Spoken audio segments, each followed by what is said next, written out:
ராஜீவ்காந்தி அவர்கள் இறந்த பொழுது திமுக தலைவருடைய கூட்டம் அன்னைக்கு 5 மணிக்கு ஸ்ரீபெரும்பூர்ல இருந்துச்சு. ஸ்ரீபெரும்பூர்ல இருந்த கூட்டம் எதற்காக ரத்து செய்யப்பட்டதுன்னு இப்பவும் ஜெயின் கமிஷன்ல அந்த கொஸ்டின் இருக்கு. எதற்காக எதனால் திமுக தலைவர் கருணாநிதி அவருடைய கூட்டம் ஸ்ரீபெரும்பூர்ல இருந்த கூட்டம் ரத்து செய்யப்பட்டது? அந்த ஒரு கேள்விக்கு ஜெயின் கமிஷன்ல இன்னமும் விடை தெரியாத பல கேள்விகள் இருக்கு. அதே மாதிரி கரூர் சம்பவமும் ஒரு விடை தெரியாத ஒரு கேள்வியாக இருக்கும்.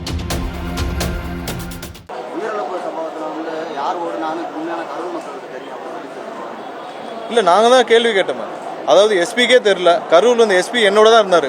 எஸ்பி என்னோட தான் இருந்தார். நானும் எஸ்பியும் ஒன்றா தான் இருந்தோம். எஸ்பிக்கே தெரியாத விஷயம் செந்தில் பாலாஜிக்கு எப்படி தெரிஞ்சு? எஸ்பிக்கே தெரியாது சம்பவத்தில் யார் உயிரிழந்தாலும் இல்லை ஹாஸ்பிட்டல் எவ்வளோ பேர் இருக்காங்கன்னு. எஸ்பிகிட்ட நானும் கேட்டேன், என்னாச்சு, ஏதாவது டிசாஸ்டரா, ஏதாவது யாருக்காவது ஏதாவது உடம்பு சரியில்லையா, ஏதாவது விழுந்துருச்சா, ஏதாவது செவர் எதாவது விழுந்துருச்சா அப்படின்னு கேட்டேன். இல்லை, அந்த மாதிரி எதுவும் இல்லை, ஒன்றும் இல்லை சார், 2-3 பேர் மயக்கம் போட்டிருக்காங்கன்னு சொன்னார். எஸ்பிக்கே தெரியாத விஷயம் செந்தில் பாலாஜிக்கு உடனே எப்படி போச்சு?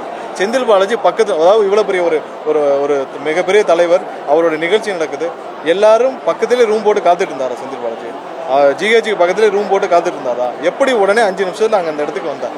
மற்ற ஊர்கள்லாம் அவங்க வீட்டில் இருப்பாங்க, இல்லை டிவியில் பார்ப்பாங்க. ஏன்னா அன்றைக்கி கூட்டம் அந்த நகர் முழுவதும் கூட்டம் இருக்கும், நகர் முழுவதும் மக்கள் இருப்பாங்க.